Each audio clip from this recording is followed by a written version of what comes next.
What's going on, y'all? Welcome to another episode of the Geek Out Room podcast.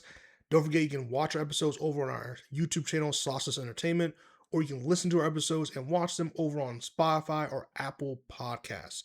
Today's episode is about data centers and why the future of data centers are making the future for humanity look bleaker and bleaker by the moment. So, data centers aren't new. Okay, I know it's become this hot button issue, and it's definitely become a political issue as well, and it's become even an environmental one, especially.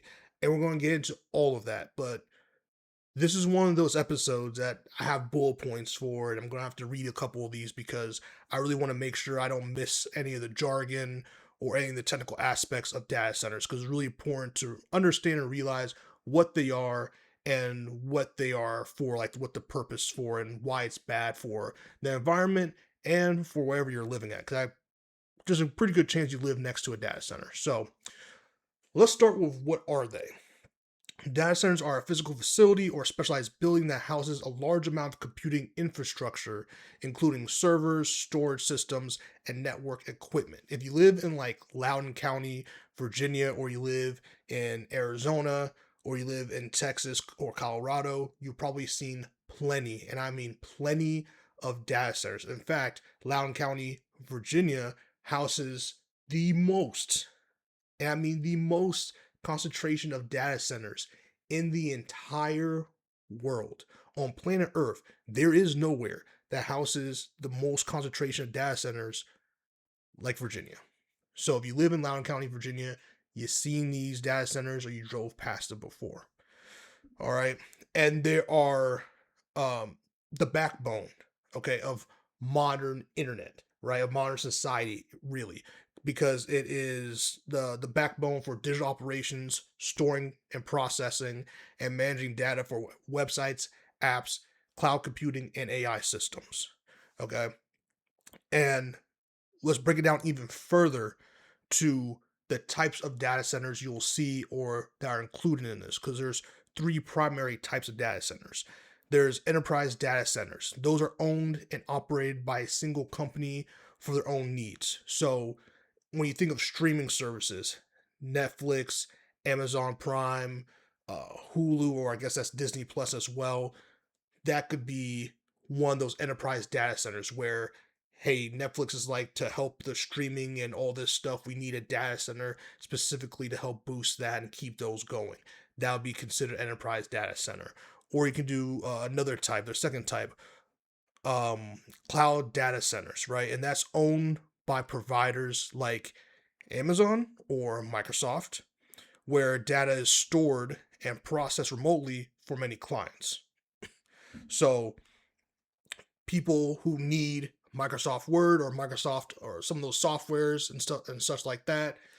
Those companies then build data centers, and then Amazon or Microsoft does it for their clients. Okay, and then there's co-location data centers, and that's a facility where multiple customers rent space and bandwidth to house their own servers. So there is basically, hey, we have a data center and these companies can like use the locations almost like a co-working space really. So that's why it's location. So co-location. So there's those are the three main types of data centers, okay? Now, you may be asking what is the primary purpose? We know what they are, we know the types of what they are, but what are the primary purposes for data centers? Like, why is this such a thing, right? What do they do? How do they really service the backbone of modern humanity? Well, data centers allow organizations to store, manage, and process data securely, efficiently, and at a scale. As of 2026, they are crucial for driving AI development, supporting online banking, streaming services, and the cloud.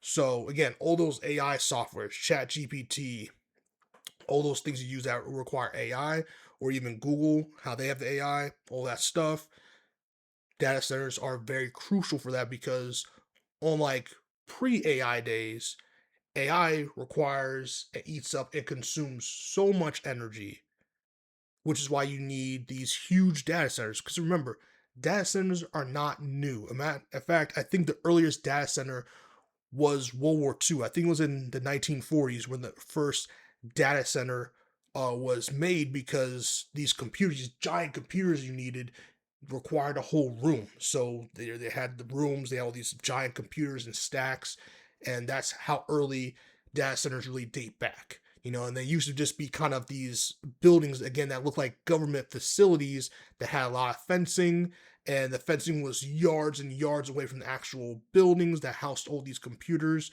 and society and people really kind of just drove past them not caring. Now it's been a hot button issue, and now it's really starting to get to the forefront of people, of environment causes, and of disruption on people's housing value. Why is that? We're going to dive into the bad.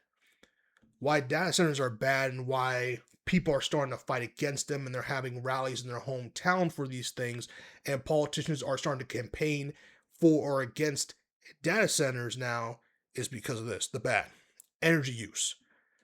38 nuclear power plants just to power the world's data centers. So, like, it'll take 38 nuclear plants to power the world's data center, not just the US, but every data center in the world. All right. That's kind of equivalent. It's kind of crazy. So, for those of you that like those kind of things, those comparisons, that's for you. It would take 38 nuclear plants to power all the world's data centers. That's insane. All right. Let me break it down even more. By 2030, data centers will be demanding more energy than the entire country of Japan. All right, so that's not in the far future. That's in a couple of years. In a couple of years, data centers in the world will be demanding more energy than the entire country. Okay, and that's as scaled now. So we're gonna get into a little bit why that number may even rise even more dramatically. Big data centers consume as much power as big cities. Water usage. So this is what's crazy. The water usage of data centers, okay, can go between 1 to 5 million gallons per day. That's equivalent to a small town, or a town, sorry, not even small town, a town of 10,000 to 50,000 people. Let me say that again. The water usage for data centers is 1 to 5 million gallons per day. All right. It will go into consumption rates. Then you have a medium-sized data centers, not even the ones that are like gigantic that take up like look like a whole college university. We're talking about right now medium-sized, right? Data centers can consume roughly 100 million gallons annually. Large hyperscale facilities, so those are the ones that are like college campuses that look like these giant mysterious government facilities, right? Those hyperscale ones can consume up to 5 million gallons per day under peak conditions. Okay, so just imagine data centers that are in Arizona or Texas, where it's a lot of dryness and it requires a lot of cooling down during the hot periods. If you live in Arizona like I have before, the hot period is basically 90% of the year. So imagine how much water or electricity it would need to cool down these data centers. It'd be insane. Okay. Again, these are these hyperscale, or these giant ones that are super big, go for it feels like they go on forever, and they're just enormous, and they take up a bunch, and I mean a bunch of power and a bunch of water to keep them going, because you have to cool down these computers, these servers. You have to cool them down. And these data centers are usually built in water stressed locations. 2/3 of data centers built or planned since 2022 are in water stressed areas such as the Colorado River, Bison, and Texas. Exacerbating the local shortages, right? So anyone who lived in California, Arizona, some of those really, really dry places, you in Texas, of course, you've had experiences where over the many decades where watering your lawn or doing these things with water comes and goes, and you need to conserve water and you do all these things.